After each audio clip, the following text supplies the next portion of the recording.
Слышите? А, даже не успеваю переключиться. Охуеть! Она едет пиздец, просто. О, как быстро, елки-палки. Ты теперь можешь делать красивые движухи, делать такие перестроения.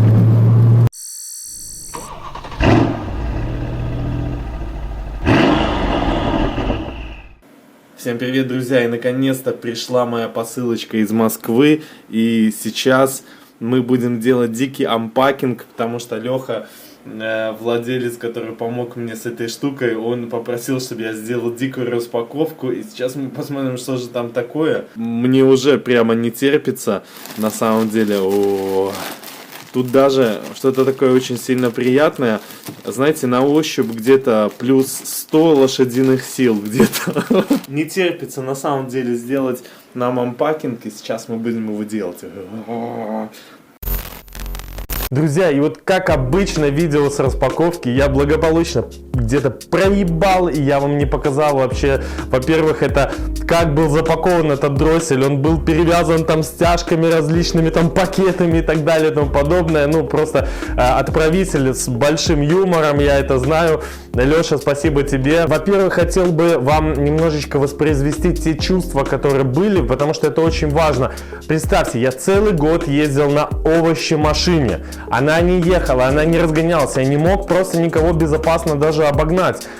И я не знал, в чем проблема, потому что я поменял проводку, у меня машина, дроссель не включился, я не знал. У меня погорели мозги, либо у меня там мы накосячили как-то с проводкой, либо еще что-то. То есть я был в неведении, потому что если погорят мозги, никакой дроссель тебе не поможет, только замена мозгов. Вы знаете, что денег у меня немного, и соответственно, то есть это был очень такой животрепещущий момент. И представьте, я месяц ждал этот дроссель, он ко мне попал просто по какой-то случайности. Слава богу, что я был знаком с Лешей, у которого был этот дроссель. Их же вообще не найти,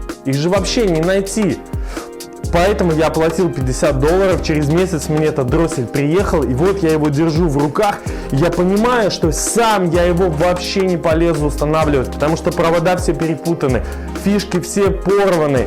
И поэтому я взял этот дроссель, поехал к электрику, который делал мне проводку. Кстати, сделал он просто идеальнейший.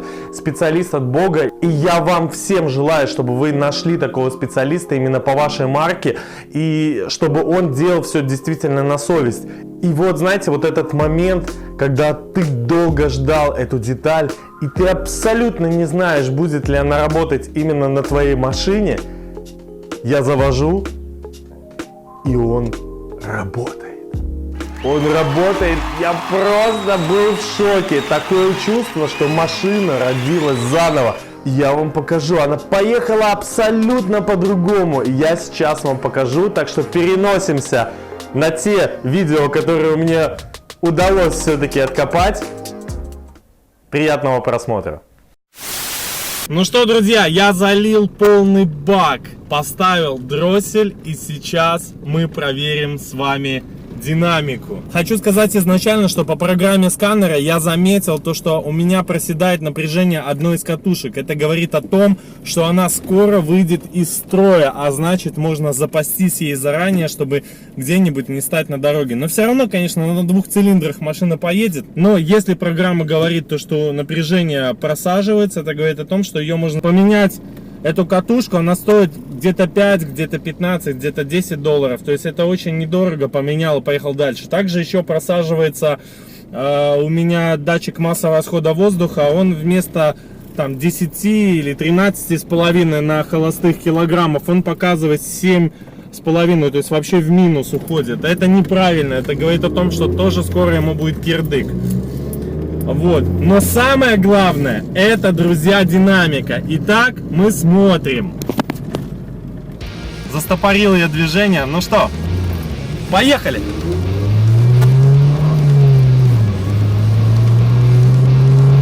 Блять, не получается у меня на этой дороге проверить динамику.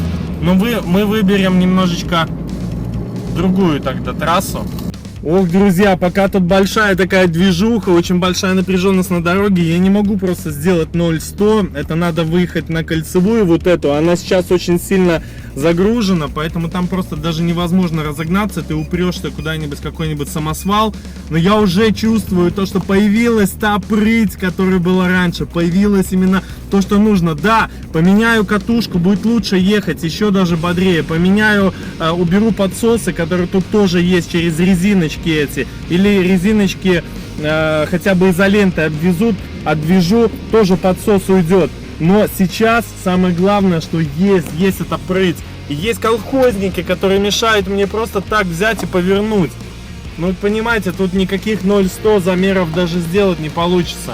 Поэтому, друзья, будем ждать, наверное, вечера, когда я смогу уже сделать нормальный замер. Потому что это пиздец тут просто. Но посмотрите уже.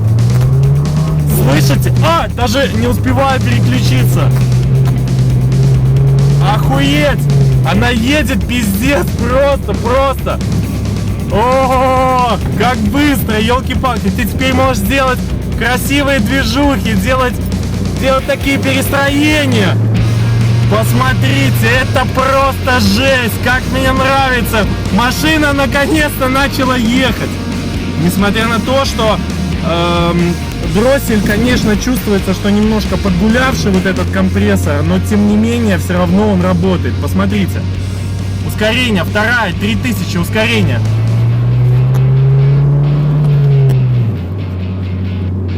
Ну и тем более погода у нас 18, душновато, конечно, компрессор лучше работает, когда у него чистый интеркулер, у меня он засран, надо его снимать и чистить. Когда более такая холодная погода, когда во впуск попадает холодный воздух, потому что если даже сейчас посмотреть по сканеру своему, то воздух на впуске будет, ну, как минимум 32, где-то может быть 35, поэтому, конечно, прыть не самая лучшая будет. Видите, подключился, вот у меня вот этот сканер стоит в бардачке. Я его на постоянку сделал. Посмотрите, температура антифриза 103. Это много. Температура на впуске 44. Это тоже много. Поэтому машина будет ехать не так хорошо, как надо. Надо, чтобы поменьше было. Ну и заменить антифриз тоже желательно. Ну вот посмотрите по катушкам. Видите, одна катушка 1,5, да, вторая катушка 0,9. Просадка практически в 2 раза. То есть имеется в виду, что вот эта катушка, ей скоро уже конец будет. То есть по программе это все видно. Вот. Ну и другие нюансы, которые... Но расход честная десятка, то есть на новой проводке, то есть очень хороший расход. Вот смотрите, ДМРВ в минус уходит. Это говорит о том, что ДМРВ уже подсевший. Так он должен 10, ну 13,5 хорошо, когда показывает. Видите, температура поднялась, и на впуске тоже температура поднялась. Вот сейчас посмотрим диагностику. Активная ошибка, видите, 0,22. Это ошибка по дросселю. Но ошибка дроссельной заслонки, не работает аварийный режим. Проверить проводку, разъем. Но мне тот электрик, который делал ее, сказал, что дроссель работает, это у тебя подсос. Подсос есть, потому что параметры мы сейчас вот убираем, сбросим. Видите, нету. Подсос вот опять появилась. Ну, суть в том, что видите, возможно перегрев двигателя. Обнаружен перегрев двигателя, температура охлаждающей жидкости поднялась, превысила установленный предел. Вот, проверьте эффективность вашей охлаждающей системы. Видите, тоже нужно, поэтому вот так вот. Будем глушить. Не работают вентиляторы, потому что сломался блок у меня. Надо будет его посмотреть, мы с вами будем его смотреть. Но суть в том, что вот самое главное, что машина уже сейчас начала ехать намного лучше, чем она ехала, и меня это радует. Но надо опять же ей заниматься. Мыть интеркулер, надо мыть охлаждающую систему. Куча всего нужно делать, это мы все будем делать. Но, друзья, самое главное, работает наш дроссель. Я просто в шоке. То есть он шикарно работает. поставили, я очень боялся, что это могли погореть мозги ЭБУ, потому что, потому что бывает так, что дроссель рабочий, а мозги погорели, да, или транзисторы, или иногда там масса теряется и так далее и тому подобное. То есть перепаивать мозги, люди сказали, это очень сложно и мороки много. Человек уже в себе перепаивал, и он сказал, что это куча гемора.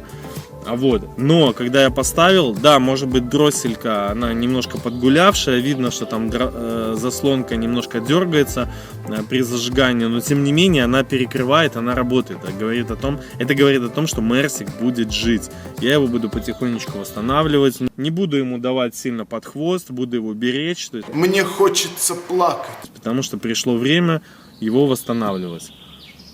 Потому что если наебнется двигатель, таких двигателей немного. Ладно, пацаны, все, был рад вас видеть. Будет замер, еще сделаю замер. Ну что, друзья, так и записать разгон пока что у меня не получилось, потому что очень неудобно переключать эффективно передачи и держать телефон в руках, плюс еще рулить. Но можете поверить на слово, что разгон в районе 9 секунд пока что. Был он в основном в районе 10 секунд, но вот один разочек показал 9 секунд. И я считаю, что для данного состояния двигателя, это больше 400 тысяч пробега и различных других проблемах, это в принципе достаточно неплохой результат, ведь машина едет всего лишь навсего на 0,7 секунд медленнее, чем по заводу. Поэтому, конечно же, будем ей дальше заниматься. Друзья, еще хотел бы вас поздравить, нас уже более 4000, я вас всех очень ценю, очень люблю. Спасибо, что вы меня смотрите, без вас бы я точно никогда бы не снимал и не восстанавливал этого Мерседеса. Надеюсь, я вам тоже чем-то помогаю, потому что я, как говорится, прохожу огонь и воду и транслирую вам это, что делать можно, что делать нужно, а что делать нельзя. На моем примере вы можете это увидеть. И, конечно же, хотел бы вас попросить, чтобы вы репостили эти видео по всем возможным социальным сетям, ставили лайки, писали ваши комментарии. Это очень сильно помогает в продвижении. Я больше всего хочу, чтобы мои труды не остались незамеченными, и увидимся в следующих видео. Есть еще очень много чего интересного. Всем спасибо и пока.